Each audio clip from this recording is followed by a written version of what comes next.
My father was a high fashion photographer. My mother was an actress, then became an agent, then became my agent. So from a very young age, I mean really from, I would say,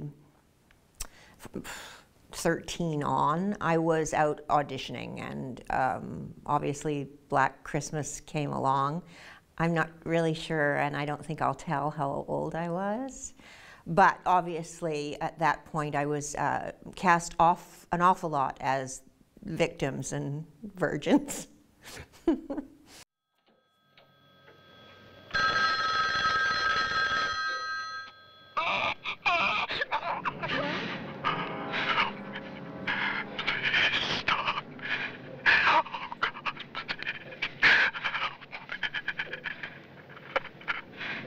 I know what you did, Billy! Filthy Billy! Billy! Billy! No! Billy, no!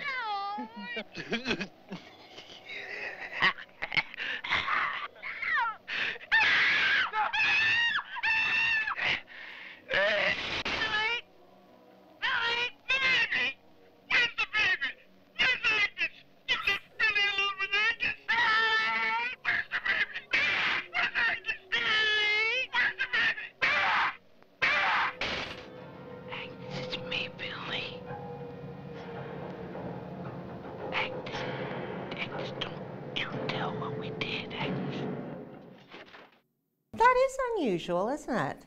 When I think of now, it's usually the bad girls that get it first.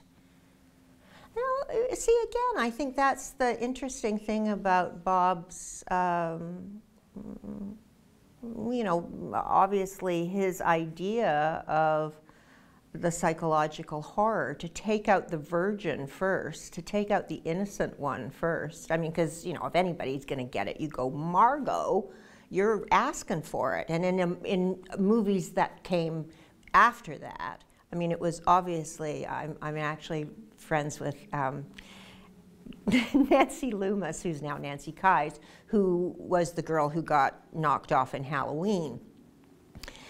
And when I saw that movie, I said, Nancy, you were really deserving that walking around in the shirt and being all kind of sexy. But, you know, poor Claire, I don't know what she did except being just sort of too Bible thumping sweet that you wanted to kill her. I don't know.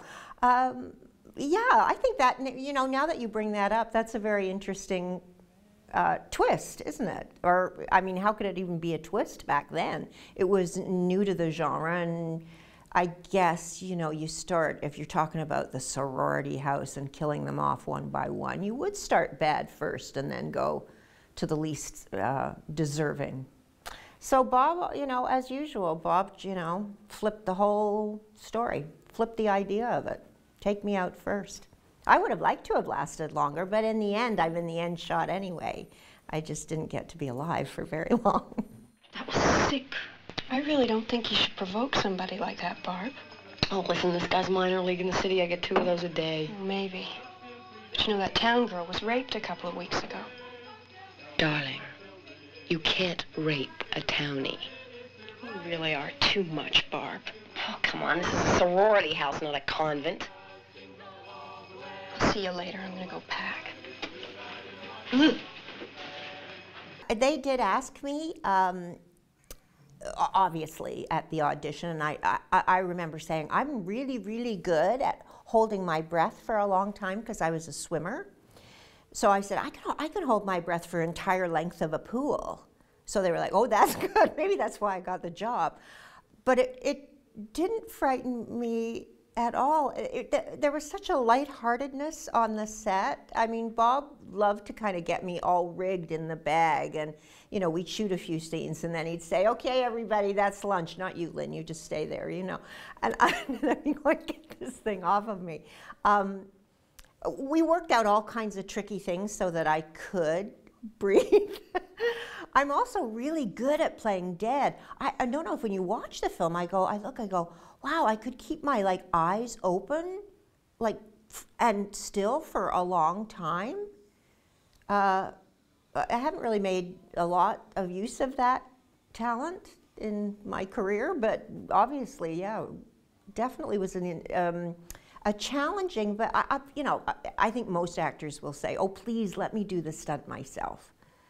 Not that they want to let you half the time, but I mean, I threw myself off the top of a building once, so onto a mattress that was on the floor. And then I was terrified because they wanted me to do like a dead fall, not like a jump, but one of those where you just like go right from the feet down. And of course I was terrified, and then we did it once and I said, oh, go away, let's do it again. Let's do it again. It was so much fun. My favorite story is obviously sitting in the attic with a plastic bag over my head. And Bob was sitting very, very close to me and had his foot on the rocker so that he was doing the kind of rocking. But the favorite part was when he wanted the cat Claude to come up and sort of lick my face. He thought it was a really good idea if he'd just throw the cat at me, and the cat would of course automatically land very nicely on my lap and lick my face. Well, of course the cat didn't do that at all. The cat like landed on me with full claws and down my leg. So they finally decided to spray my face with catnip. But Bob still continued to work the rocker on the chair and hurl the cat at me. He was incredibly fun to work with. In the scenes with all the women, he was always, he was sort of like, Uncle Bob. He was always making us laugh. And at the time, I did not either comprehend or understand the seriousness of the situation or the sexual tension of the situation, because I was very young. And so when Bob would say to us, okay, there's this psycho on the phone talking, and he's, just saying a lot of unpleasant things. And I go, oh, yeah, unpleasant, that's terrible. But then when I saw the film and I actually heard what was being said, I was actually quite shocked. And Bob, of course, never said any of those things on the set. That was Bob and Nick Mancuso afterwards, right? Let me lick it, lick it, lick it. Let me lick your pretty big cunt.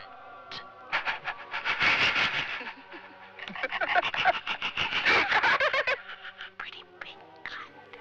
Pretty big cunt. I make your pretty big cunt. I'm like a tuning fork, baby. Not bad. Suck my juicy cock. I'll come over. I'll come over and you can suck it. Suck it. Okay. Listen, you pervert, why don't you go over to Lambekai? They could use a little of this. I was at whatever the big screening of it was. And I don't know how many of us were actually there. But yes, I went to the big screening. I think I was there with my mom, too. Probably my mom and maybe my sister. And we kind of looked at one another. Yeah, we knew what kind of film. I mean, it's just funny when you think of it. I always think of, what did Jodie Foster's mom do when she finally sat down and watched Taxi Driver and went, oh my God, I let my daughter do this film. I mean, my mom was cool. I mean, she was like, yeah, she's cool. My whole background at that point, I mean, I'd been working at Stratford. I was like a Miss Little Ingenue classical Shakespearean actress. So for me to meet Juliet and have a chance to sit down and talk to her about the filming of that project and working with Zeffirelli was fantastic for me. She's shy. We're Facebook friends now. I mean, and she has a beautiful daughter who's working as an actress. I found her lovely, charming, slightly distant, slightly overwhelmed by, I think, the size of the role, and also just interesting to talk to someone whose celebrity came so fast and so young and so completely overwhelming of her life for her and Leonard Whiting. It made her a little shy and a little reticent to talk, but if you got her talking about the filming of it, the filming of Romeo and Juliet, she was wonderfully open. And they all were. I mean, we had Andrea Martin, Margot Kidder. These are very lovely, outgoing women. You don't have to kind of say, are you okay today? Do you want to talk? They're talking all the time and being very funny and entertaining. So I was a bit overwhelmed by all of them, I think. I kind of thought there was a lot of star power there. Barb, why don't you go upstairs and lie down for a while? Shut up, and you leave me alone. God damn you. You think it's my fault, don't you? You've been implying it all afternoon. Barb, you're drunk. Go to bed.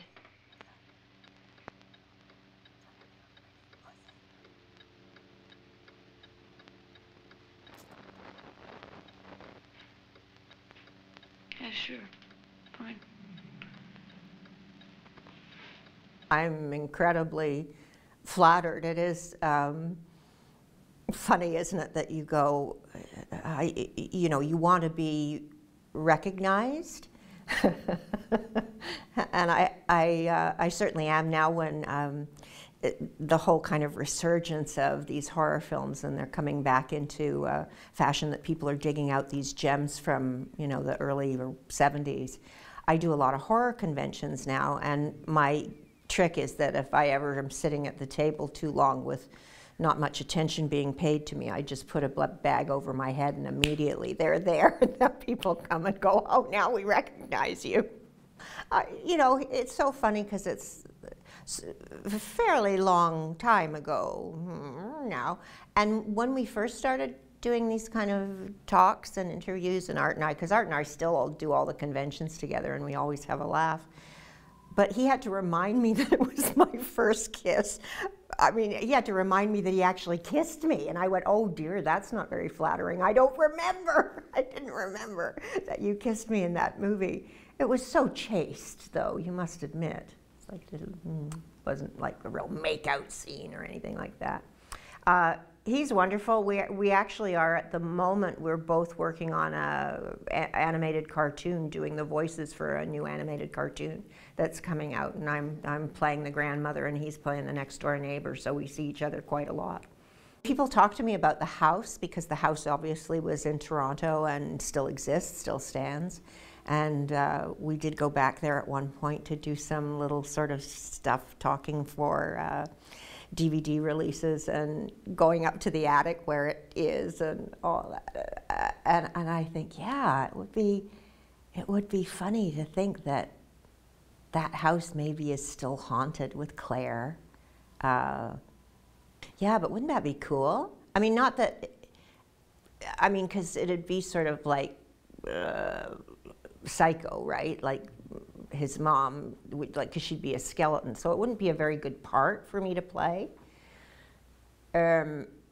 unless you know, that we turned it into some science fiction thing that Claire somehow was mummified or something, and they could use me. That you know, I've always said there should have been a Black Christmas sequel, and there was, but we don't really talk about that one, I guess. I don't know, we don't talk about it too much. I haven't seen it, so I don't know, but I go, now if I was gonna be in it, I'd like to play Mrs. Mack. That's what I'd like to play. What you see pretty much is what you get. She was a perfect casting for Mrs. Mack, and a lot of that stuff that you see on screen is her having a good time, and I wouldn't say improvising, because the dialogue was always written, but she would have a field day with the dialogue, and especially once, you know, she starts on her little quest of trying to find the Mickeys everywhere and having a little sip of everything. So a lot of that was Marion's invention, and she's delightful. She was wonderful. She was there a lot of the time when I was there. She kind of liked to hang out with the girls anyway, because she was our, you know, she was our house mother. So yeah, she was there. Claude? Is that you, Claudikins? Claude? Here, kitty, kitty, kitty, kitty, kitty. Come on, Claude. Come say goodbye to Mommy. Is that you, Claude? Oh, Jesus, Claude, look what you made me do. Claude? Claude the cat was a real diva, I've got to say. Of all of the people, all the women, I'm not sure that Claude was a boy. Maybe it was Claudette in real life. But anyway, a real diva, I thought. You know, not really wanting to take direction well.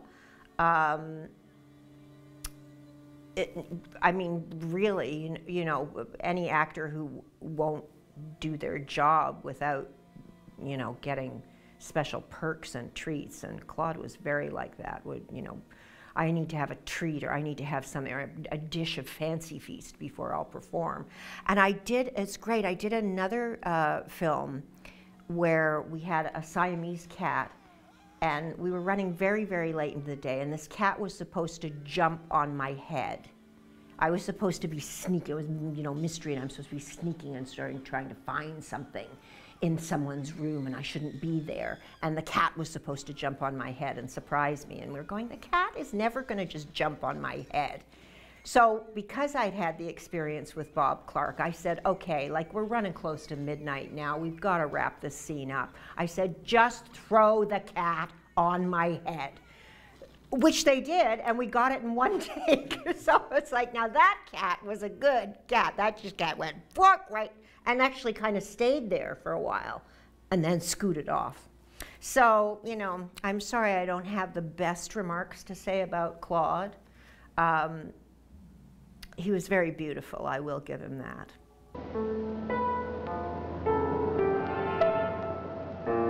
I'm pregnant. What? I'm pregnant. Jess, that's fantastic. I don't want it. You don't want it? No. I'm going to have an abortion. You can't make a decision like that. You hadn't even asked me. I wasn't even going to tell you. It's interesting to me now when I look at the film and I go, wow, that scene in the conservatory room with the piano and Kier and Olivia and the discussion of abortion. I mean, these were I mean, to me, it would be even groundbreaking now to have that kind of a frank scene about a young woman choosing an abortion. I mean, it's still amazing to me that it was, I mean, it is so groundbreaking, it was so groundbreaking, but not something that I was really aware of at the time. And as far as it being a slasher movie and giving birth to that genre, I don't really know. I mean, to me, the reason that Black Christmas really works is that it's psychological. It's more on the kind of Hitchcockian idea, if there is such a word as Hitchcockian. Maybe I just made it up. But it's more psychological because we don't see the kinds of things that we see now in a standard slasher film are pretty graphic. And in Black Christmas, it's, I mean, certainly Claire's death is very, very unusual, but all of them are, you know, sort of hidden and things that you go, they're what I call the things that make, you know, creep you in the night, that you worry about home invasion and things like that. And they are, I think they were very groundbreaking at the time, but I think they remain groundbreaking because, like when we talk about Halloween, and I have a funny side note about Halloween, and the reason that I know Nancy Loomis is because I bought John Carpenter and Adrienne Barbeau's house in Los Angeles. So I lived in the Halloween house on Wonderland Avenue. Anyway, sidebar. But yeah, I mean, I don't even think, you know, in watching Black Christmas now, apart from the Margot's sort of death with the glass menagerie, you don't even really see very much blood. And now it's like, you know, maybe we should just call every slasher movie. Here we go, Bucket of Blood, Part 5. Here it comes. So I think, you know, even now, I think if people went back to that style, Bob's style of being a little more terror of the mind rather than, you know, graphically showing people's body parts being flung about. It's more scary to me, scarier to me than the slasher movies now. So yeah, groundbreaking, you bet.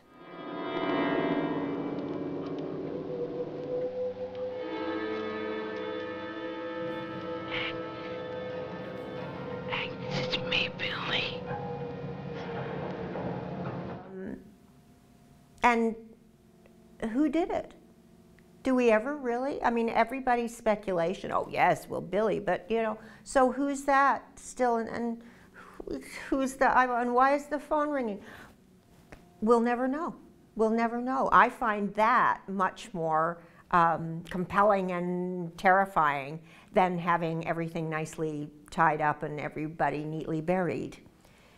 I think it's great. I think it's a great film for that reason, because it has so many twists and turns to it and doesn't answer everything and doesn't show you everything. I think we're much more terrified by what we don't know than what we know. One of the most joys that I've had in the last, I mean, it really came about through Facebook, funnily enough, that people found me, or I don't know, I don't even know when I joined Facebook, whatever, I don't know, maybe 8 years ago or something like that. But all of a sudden, all these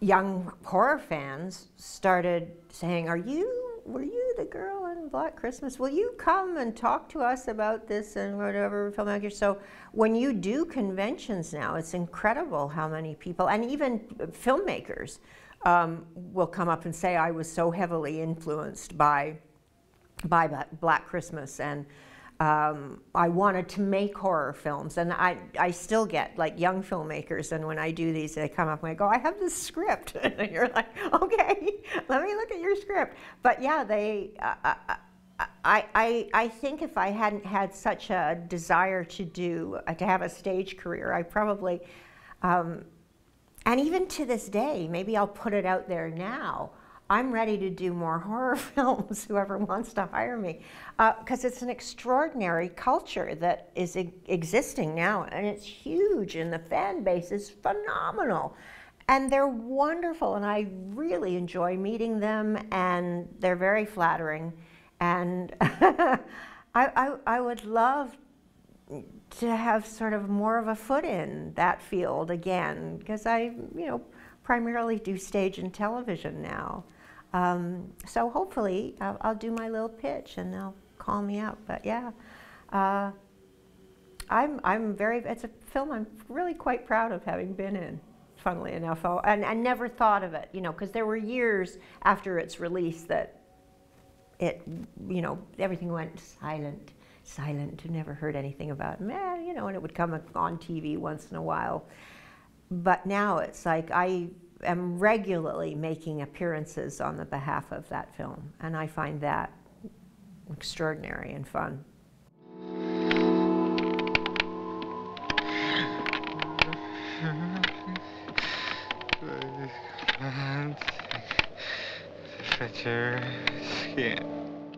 I think whenever you start a project, nowadays you kind of know if you're on a big budget picture and there's big names in it, but back then, I don't know, are we talking, do we say 1972? And even the Canadian film industry was not that, it was just kind of bubbling and starting, and certainly, some of these films that were made at that time have had great lasting value and lives, and they keep coming back and people keep discovering them. But I don't think we thought it would be, I end up doing a lot of Christmas movies, and you're kind of going, Christmas movies, I played Mrs. Santa. They come back year after year, but you don't think that they're really going to be iconic the way that Black Christmas became. I didn't think in